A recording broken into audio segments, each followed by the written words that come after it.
Okay. Here's my video review for 3,000 Years of Longing. Um, this is a bizarre movie kind of experiment from director George Miller. And if you don't know who George Miller is, he's directed all the Mad Max movies, and he's pretty much the sole creator of that franchise along with Mel Gibson. And he's a very interesting director because no two movies that he makes are identical in the slightest. I mean, he went from Mad Max to Babe, the movie about the fucking pig. Then he went on to do actually he did Babe, Pig in the City. Excuse me. Then he went on to do Happy Feet, the movie about dancing penguins. And then he went on to do Mad Max Fury Road, which is still claimed as one of the best sequels ever made, if not, best action movies ever made. I mean, that movie was spectacular. In my opinion, it's a flawless action movie for what it attempts to do. And I think it's a marvelous movie if you haven't seen it. And now he's directed a really interesting movie that takes on the whole, genie kind of thing. The trailer is kind of correct in that it's like Aladdin for adults. I mean, but this is less like Aladdin for adults. This is kind of like Aladdin for adults, but it's also it's not really like George Miller doing Aladdin. Not in that kind of way. It's almost like if George Miller directed an Aladdin movie written by Quentin Tarantino.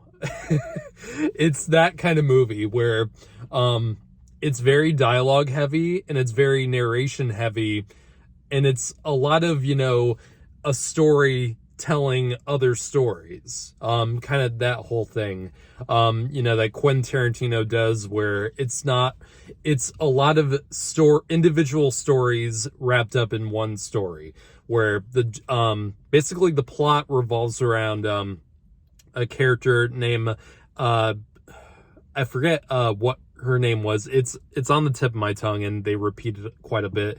I can't tell you what her name was. I'm bad with names. It's a weird name. But she is a, scholar. She's a storyteller and a writer. And she's trying to come up with new stories to tell. And she comes across, in her travels across the world and in her lectures, she comes across, this kind of, memento, or kind of like a lamp thing from, this bazaar shop. And when she opens the thing, this being called a jinn, or basically a genie, comes out, and that's played by Idris Elba. And he tells all the stories about how many times he's been captured in a bottle or a lamp, and all the various different stories across vast number of millennia. And we have kind of a cautionary tale about wishing, not something that we've seen time and time again. And it's really interesting because this movie I don't think general audiences are going to get into this at all. I think this movie is too weird for the majority of crowds going to see this. There's a lot of stuff that we've seen George Miller do in some of his more graphic movies. There's a lot of naked heavy women in this.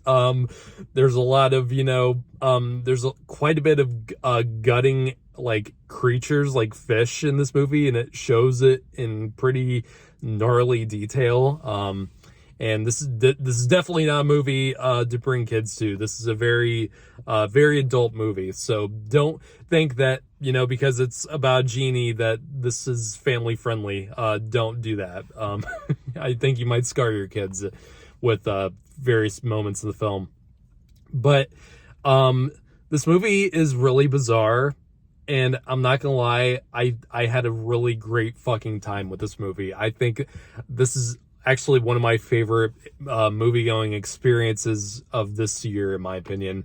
Not to say that this movie, that everything in this movie works. I think there's a lot in this movie that doesn't work, in terms of, storytelling, and, in terms of, putting together a cohesive narrative that, flows nicely. This movie, is not, this movie breaks a lot of conventions, in terms of, how it tells its story.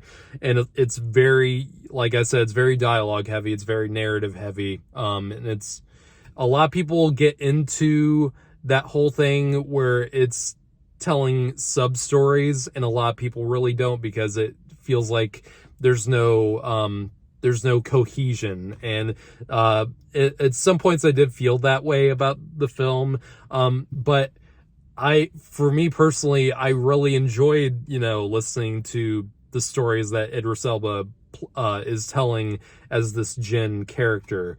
And this movie would not have worked at all if it weren't two really great actors in this movie. I mean, Tilda Swinton, what needs to be said about her? And Idris Elba, what more do you need to say about him? I mean, both these characters portrayed by these actors are insanely likable and, charismatic. And they have a lot of, they do have really good chemistry with each other. And there's a romantic bond that starts to grow between these two characters. And the clever in this movie really does subvert, the the conventions that, stories about, making wishes and, the monkey's paw, that sort of thing, where wishes usually don't turn out the way that the characters, envision it to be. And this movie does, bring, it does utilize that whole cliche pretty well, and the character that Tilda Swinton plays is constantly careful about making wishes, because she knows that whatever she says will probably end up blowing up in her face, and she has to really consider what she makes. And if she doesn't make 3 wishes by the end of this movie, then this Jinn character will probably die and wither away. So there is that whole thing where no matter you still have, there is still, that kind of thing where you still need to make 3 wishes, and there has to be sacrifices made. And I don't know if the ending quite made sense to me with that whole thing. I won't spoil it, obviously, but I don't know if the ending really made that much sense. And it is a fantasy type, story. So it's like, there's no real way for it to make real logical sense, but in terms of what, the movie established before in the previous, hour and a half, I don't know if it quite worked for me as well as it could have. But it really is that, charisma between the actors. George Miller, God, he is such a stylish director. I mean, this movie looks incredible. This movie goes full out with the flashbacks and these sub stories. There's the cinematography in this is gorgeous. This is by the same DP who did Fury Road, and it really utilizes color and color grading and production design so insanely well. And every scene looks like it could be in a fucking painting or in a museum somewhere. I mean, it's really appealing to look at. And it really does have, it really does have a personality all its own. And it really did keep me engaged throughout the entire thing. I really was never bored in this movie. It was just, every scene had something going on that was keeping you engaged. And I really enjoyed watching it. There's so much happening in the background or all throughout the frame of some of these scenes, and it really did want me to. It really does entice me to watch this movie over and over again to find little details in the background of things that really do kind of make this experience really unique and very fun to watch.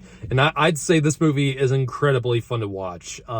Definitely not everyone will get into it, and I think a lot of people will hate it, including critics, because I think critics are really split on this movie, and it's very divisive.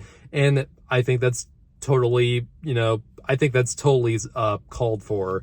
I think it does make sense why it's so divisive. But I'm in the camp right now that really likes this film a lot, and I think it's if you're a George Miller fan and you're wondering what else he could possibly do with his filmography, and because like I said, this guy has the most varied career out of any director I've seen, aside from maybe Steven Spielberg, who has directed like every kind of genre film you can possibly think of.